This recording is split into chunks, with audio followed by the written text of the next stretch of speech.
Ali bin Abi Talib radhiyallahu anhu, yaitu Amirul Mukminin Ali bin Abi Talib, Khalifatul Muslimin, khalifah orang Islam Ali bin Abi Talib. Dan Ali ini kita dah banyak cerita tentang dia sebelum daripada ini. Bagaimana di antara 4 khalifah itu, Ali lah yang memerintah dalam keadaan yang banyak krisis berlaku pada zamannya. Bukan kerana diri Ali itu sendiri, tetapi kerana keadaan rakyat yang diperintah oleh Ali dan suasana politik yang dihadapi oleh Ali pada zaman tersebut. Ia persis seperti mana yang Ali sebut apabila orang-orang bertanyanya, mengapa zaman Abu Bakar dan Umar tidak seperti zaman kau? Banyak kekacauan zaman kau. Mereka memerintah tak kacau sangat. Kata Ali, kerana mereka itu memerintah orang seperti aku, sedangkan aku memerintah orang seperti kamu. Jadi itu masalah dia Ali. Kerana rakyat yang berbeza dan krisis, Ali mengambil kerajaan di dalam keadaan kerajaan itu kucak-kacir. Kerana Uthman bin Affan mati dibunuh. Khalifah-khalifah ni, yang 4 ni, 3 mati dibunuh. Umar bin Khattab juga mati dibunuh, tetapi keadaannya tidak segetir seperti zaman selepasnya. Umar bin Khattab yang begitu adil, sehingga perwakilan yang datang daripada Rom, daripada Parsi, puji kehebatan Umar ni. Melihat Umar bin Khattab tidur, bila dah sampai ke Madinah, mereka cari manakah istana khalifah. Didapati khalifah tak ada istana. Dia kata, mana Umar bin Khattab, pemimpin orang Islam yang berperang dengan kerajaan Parsi. Parsi hebat, mahligai-mahligainya hebat, tenteranya ratusan ribu, istananya sangat hebat. Tentulah pemimpin bagi tentera yang mengalahkan Parsi mesti lebih hebat.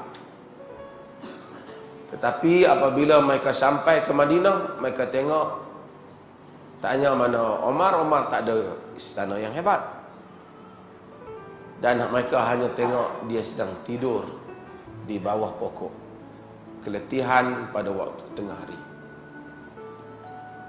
Mereka tunjukkan itu adalah merupakan Umar bin Khattab. Dia kata, kamu jangan main-main dengan aku datang jauh, wakil. Dia kata, itulah Amirul Mukminin Umar bin Khattab, pemimpin orang Islam. Dia lihat Umar, kemudian dia kata, adalta wa amanta wa nimta. Engkau adil, engkau rasa aman, jadi engkau dapat tidur. Orang lain tak adil, tak aman, tak dapat tidur. Pun begitu dengan keadilan Umar bin Khattab radhiyallahu anhu. Sehingga keadilannya itu dirasai oleh umat Islam dan bukan Islam. Semua orang mengadu kepadanya. Orang bukan Islam pun dapat rasa, sehingga kan binatang-binatang dalam pun dapat rasa keadilan. Jika sekiranya seekor kambing yang tersesat jalannya di Baghdad, kata Umar, aku bimbang Allah bertanya aku, mengapa engkau tidak membaiki jalannya? Sedangkan dahulu Baghdad dengan Madinah memang sekarang pun jauh, ribuan kilometer jauhnya. Pun begitu, demikianlah amanah pemerintah. Namun tetap orang tak perhati dengan dia. Abu Lu'lu'ah yang sampai sekarang di Iran Syiah meraihkan hari kematiannya kerana berjaya membunuh Umar bin Khattab. Abu Lu'lu'ah ini, Abu Lu'lu' dia pergi dan dia tak puas hati pada Umar. Sayyidina Umar tengok dia pandai, dia buat khanjar. pisau dia yang tajam tu. Satu hari dia mengadu kepada Umar tentang, dia kata tokek dia Mughirah bin Syu'bah tak adil kepada dia, bagi dia kerja tak kata. Umar cakap biasa. Umar kata, yalah, buat kerja elok-elok, taatkan, takut Allah, buat kerja elok-elok. Nanti dia cakap lah dengan Mughirah, Umar ni sebenarnya, Umar bin Khattab, Sayyidina Umar, dia tak suka mereka ni banyak bawa pendatang luar ni bekerja di Madinah, orang asing bekerja di Madinah. Tapi toki-toki orang asing ni pun sahabat-sahabat Nabi juga. Al-Abbas dan ramai-ramai lagi ni, mereka ni meniaga bisnes, bawa orang luar mai kerja di Madinah. Jadi bila Umar tengok, Umar kata, Umar tak komen lah aduan dia tu. Dia kata, wasi'a adluhu li kulli ahadin illa ana. His justice is sufficient for everybody except me. Keadilan ni dia itu cukup untuk semua orang kecuali aku. Dia kata. Tapi Umar jalan. Satu hari Umar tengok dia buat khanjar, pisau dia tu. Dia kata, aku dengar kau pandai buat pisau ni. Dia kata, aku akan buat satu pisau yang semua orang akan ingat pada pisau tu. Kata Abdul Rahman bin Auf, dia ugut kau tu Amirul Mukminin. Umar tak biar dah. Tapi benar, apabila Umar bin Khattab salat pada waktu pagi, maka dia keluar daripada saf dia, Abu Lu'lu' ni, dan dia tikam Umar bin Khattab ketika sedang salat pada waktu subuh. Oleh kerana subuh gelap, Umar tak tahu apa yang berlaku. Umar kata, akalani al-kalb, anjing gigit aku. Yang orang belakang tengok Umar diam. Umar je khalifah dan dia jadi imam. Maka subhanallah, subhanallah, dia ingat, imam lupa ke apa, dia ditikam oleh Abu Lu'lu' dan dia jatuh. Umar tanya siapa yang tikam, dia tangkap Abu Lu'lu', dia mati tertikam. Abu Lu'lu' pun dia kata, Majusi. Umar kata, alhamdulillah, kerana tak menjadikan aku mati di tengah orang Islam. Bila Umar mati, wafat Umar bin Khattab, ditikam dalam salat setelah 10 tahun memerintah. Umar suruh buat ganti khalifah ni, buat secara 6 orang ahli syura, 6 calon. Umar ni dia suka pada Abu Ubaidah, tapi Abu Ubaidah dia tak ada. Abdul Rahman bin Auf, Uthman bin Affan, Ali bin Abi Talib, Talha, sebahagian tarik. Akhirnya tinggal Uthman dan Ali sebagai calon untuk jawatan khalifah. Sebelum tu Umar dipelantikkan Umar dengan pesanan Abu Bakar. Abu Bakar yang calonkan. Satu calon saja dan orang Islam setuju. Umar bagi 6 dan dia tak calon anak dia. Itu kelebihannya. Dia tak calon anak dia. Orang cadang ni, pasal dia masa kena tikam dia tak meninggal lagi. Berapa hari baru dia meninggal. Orang suruh cadang anak dia. Dia kata, kalau jawatan khalifah ni baik, aku dah ambil habuan dia. Kalau dia tak baik, cukuplah aku seorang yang mendapat hukuman Tuhan. Janganlah keluarga Umar yang lain pun kena. Jadi Umar tak 6, akhirnya terpaksa buat pencalonan. Keluar semua orang, tinggal 2 calon saja, Uthman dan Ali. Abdul Rahman bin Auf ambil langkah untuk pergi tanya orang Islam, sokong siapa? Dia jadi Suruhanjaya pilihan raya. Masa tu tak ada lah bubuh dalam peti undi.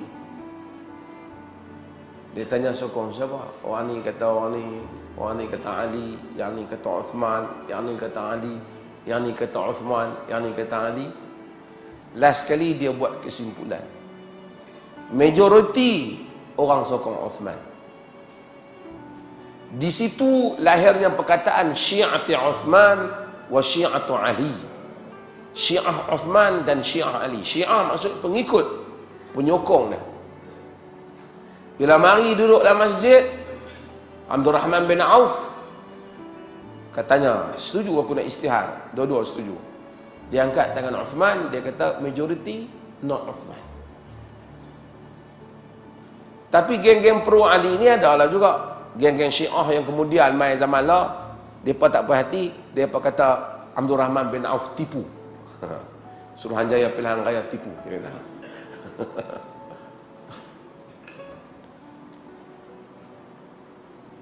Uthman memerintah, zaman dia Parsi dengan Rom dah jatuh, empire Islam membesar, kerajaan Islam sangat kaya. Masjid Nabi daripada batang tamar bertukar tiang kepada perak. Orang Islam kaya,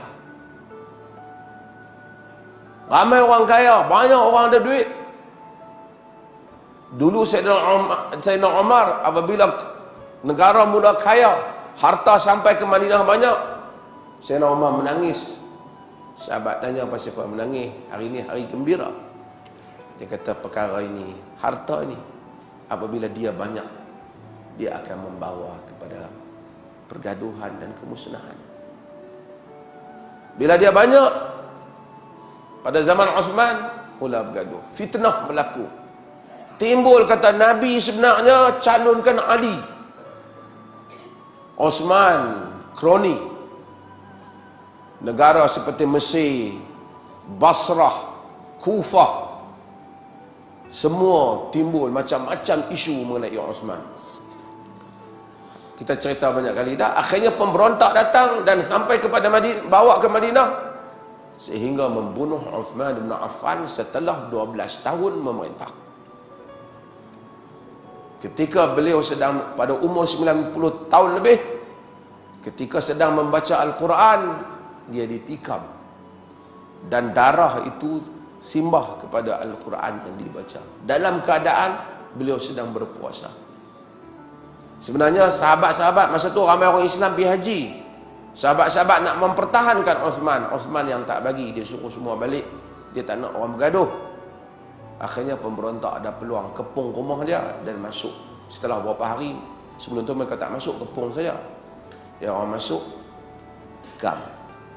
Darah dia tu ada di mushaf dia.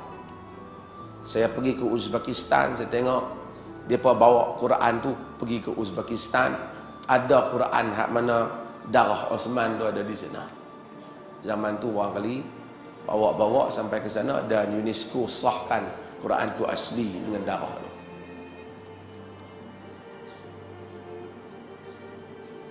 Bila meninggal wafatnya Uthman, kelang kabut. Siapa orang tu tuduh ni, yang ni tuduh ni. Ada yang tuduh bahawasanya Ali terlibat di belakang pembunuhan. Yang tuduh ni bukan sahabat lah, yang lain-lain ni, yang negeri-negeri ni kata Ali. Kerana geng-geng pemberontak ni, Abdullah bin Sabah and the gang yang buat rancangan ni, dia tulis surat, semua surat tu bernama Ali. Ali jemput kita mari memberontak. Bila sampai, pemberontak kata, kau yang jemput kami, wahai Ali. Bila aku jemput nampak, kata Ali. Akhirnya membawa kepada pembunuhan Uthman bin Affan. Tangan isteri dia, Nailah binti Farafisah, dipotong.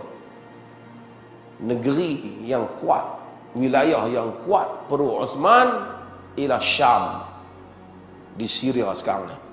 Itu pro Uthman. Sebab gubernurnya Muawiyah bin Abi Sufyan, sepupu Uthman. Dan Muawiyah politik dia sangat kuat, sangat hebat dalam berpolitik. Rakyat sangat suka dan sangat taat, sayang kepada dia. Baju darah Uthman tu mereka bawa pergi ke Syam. Mereka gantung di mimbar orang Syam menangis kerana khalifah dibunuh. Sehingga ada yang berniat tak mau makan dan minum, melainkan pembunuh Osman mesti dibunuh. Sentimen kebangkitan kebencian, macam-macam cakap tak tahu. Ada kata Ali kot sungguh kot. Ada kata Talhah, ada kata Az-Zubair. Dalam keadaan negara tak ada pemerintah, geng pemberontak tu kepung Madinah, minta Ali bin Abi Talib supaya jadi khalifah. Ali kata, hadza laisa min sya'nikum wa innama sya'nu ahli badrin wa innama sya'nu ahli badr. Yang ini bukan urusan kamu, ini urusan ahli Badar. Tapi semua orang keadaan kelang kabut. Kalau Ali tak pegang jawatan tu, pemberontak kata mereka nak buat satu serangan pembunuhan beramai-ramai di tengah kota Madinah. Ali rasa tak boleh. Dia ambil tanggungjawab menjadi khalifah. Dia dibai'ah dalam keadaan kelang kabut. Segala prasangka ada. Bila Ali naik dia khalifah, ada orang kata, sungguh kot Ali terlibat. Tengok geng pemberontak dia pun duk baik dengan dia. Padahal Ali bukan nak perlu pemberontak, tapi nak menyelamatkan keadaan. Sahabat-sahabat besar seperti Talhah, Az-Zubair masuk jumpa Ali. Bayya'naka ala an tuqima hududallah. Kami bai'ah kepada engkau dengan syarat engkau menunaikan hudud Allah, iaitu pembunuh Uthman. Kata Ali, aku tidak lebih jahil pada kamu. Tapi siapa yang bunuh dia? Tak ada siapa yang nampak di rumah tu. Kita semua tak ada, geng depa saja yang bunuh. Kerana hukum memerlukan saksi. Aisyah ketika dan isteri-isteri Nabi yang lain cuba nak keluar daripada Madinah. Hafsah pergi sekat jalan ni, adik dia Ibnu Umar panggil masuk, jangan duk pergi. Aisyah keluar bantah pembunuhan Uthman. Sahabat-sahabat yang besar, Talhah bin Ubaidillah, Az-Zubair bin Awwam ikut Aisyah. Berapa kali dah saya cerita ni, nak bagi faham balik isu. Akhirnya apa? Bertembung pasukan Aisyah dan pasukan Ali. Aisyah keluar kerana nak membela kematian Uthman, Ali keluar kerana nak mengawal keadaan. Akhirnya pemberontak yang jahat buat pertempuran, berlaku pertembungan dalam peperangan Jamal antara isteri Nabi dan menantu Nabi. Yang membabitkan ramai sahabat. Walaupun tak ramai sangat, tapi beberapa orang sahabat terlibat. Duka cita telah mati orang-orang yang dijamin oleh Nabi syurga, iaitu Talhah bin Ubaidillah dan Az-Zubair ibn Awwam. Dibunuh oleh pasukan yang berada di pihak Ali. Sebab itu apabila mereka tu dibawa kepada Ali, Ali kata, siapa yang bunuh mereka ni masuk neraka. Kami tolong perang untuk engkau. Ali kata, Nabi beritahu siapa bunuh mereka masuk neraka. Tapi tak apa, saya dah cerita, boleh tengok balik kuliah-kuliah yang saya cerita. Tapi nak ringkasnya, Ali memerintah dalam keadaan begitu. Bila Ali akhirnya kemudian berlaku peperangan lebih besar antara Ali dan penduduk Syam, iaitu dengan Muawiyah. Muawiyah kata, jika Ali bunuh pembunuh Uthman, aku orang Syam yang pertama bai'ah dia sebagai khalifah. Bunuh dulu pembunuh Uthman. Ali kata, nak bunuh macam mana? Siapa yang tengok kes? Hampa kena taatlah dulu khalifah. Berlaku peperangan Siffin. Puluh ribu orang Islam terlibat, ramai yang mati. Akhirnya Ali tengok tak jadi. Kalau berperang macam ni, kena buat perdamaian. Ali berdamai. Bila Ali berdamai, Muawiyah pun berdamai. Cerita sejarah banyak yang seleweng. Kononnya Muawiyah tipu Ali, itu semua seleweng. Yang penting mereka berdamai.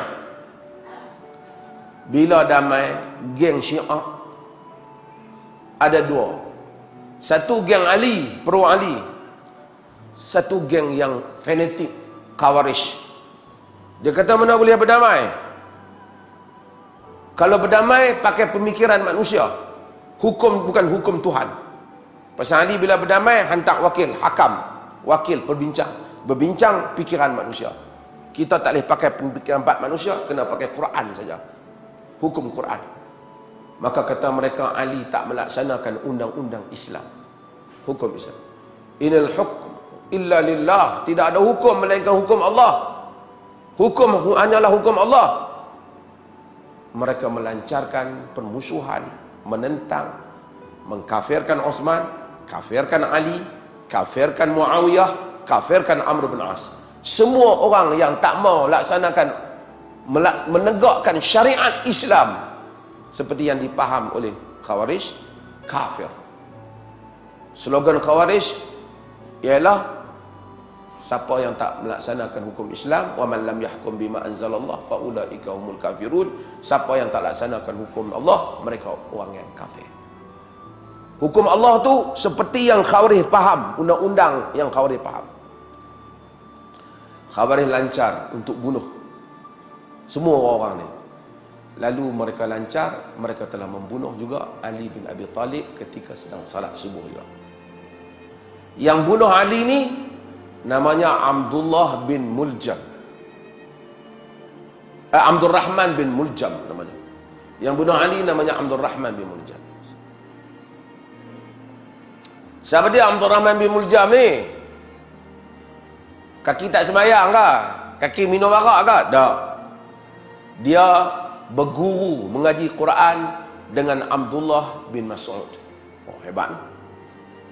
Anak murid sahabat.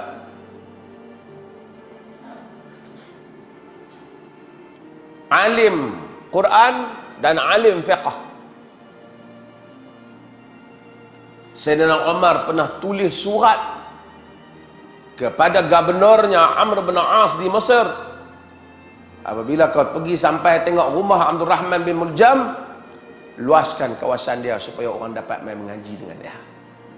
Dia tu kemudian yang telah membunuh Ali bin Abi Talib. Sebab apa?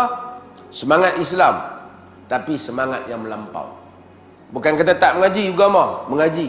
Bukan setakat mengaji universiti, bukan mengaji Islam ya, mengaji dengan sahabat.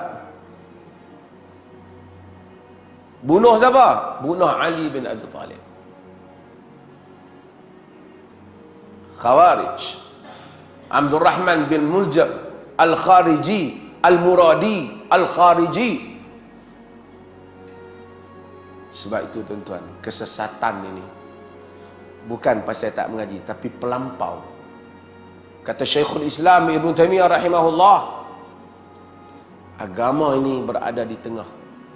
Jalan syaitan itu dua, melampau kepada nak agama ataupun terlalu longgarkan daripada pegang agama. Dua-dua jalan syaitan. Kita duk nampak hak tak mau agama ni, hak jenis tak mau amal agama. Hak ni lah yang tak mau ikut agama. Jenis tak apa nak semayang ke, tak mau pakai tudung, kita duk nampak yang ni. Tapi satu lagi puak yang sesat dan mengikut jalan syaitan, yang nakkan agama melebihi daripada apa yang disukat oleh agama. Seperti Abdul Rahman bin Muljam yang membunuh Ali bin Abi Talib atas slogan untuk menegakkan hukum Allah.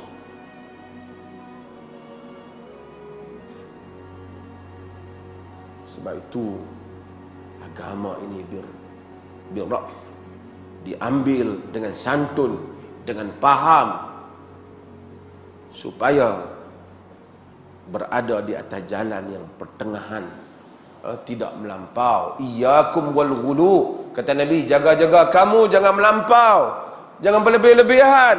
Fa innama ahlakal ladzina min qablikum al ghulu fid din, kerana binasanya orang sebelum daripada kamu melampau dalam agama. Bukan binasa tu hak tak mau beramal agama, hak nak agama tapi melampau. Maka mereka telah membunuh Ali bin Abi Talib. Dalam riwayat ni saya cerita sikit lah pasal Ali bin, tapi maksudnya demikianlah duka citanya dunia Islam ni. Tapi semua itu khulafa ar-rasyidun menunjukkan seadil mana pun manusia, orang yang jenis pelampau, tak puas hati ni, tetap ada. Kalaulah Omar itu dibunuh, Uthman dibunuh, Ali dibunuh, siapalah sangat orang-orang selepas daripada itu? Kerana manusia yang melampaui batasan ini yang tersasar.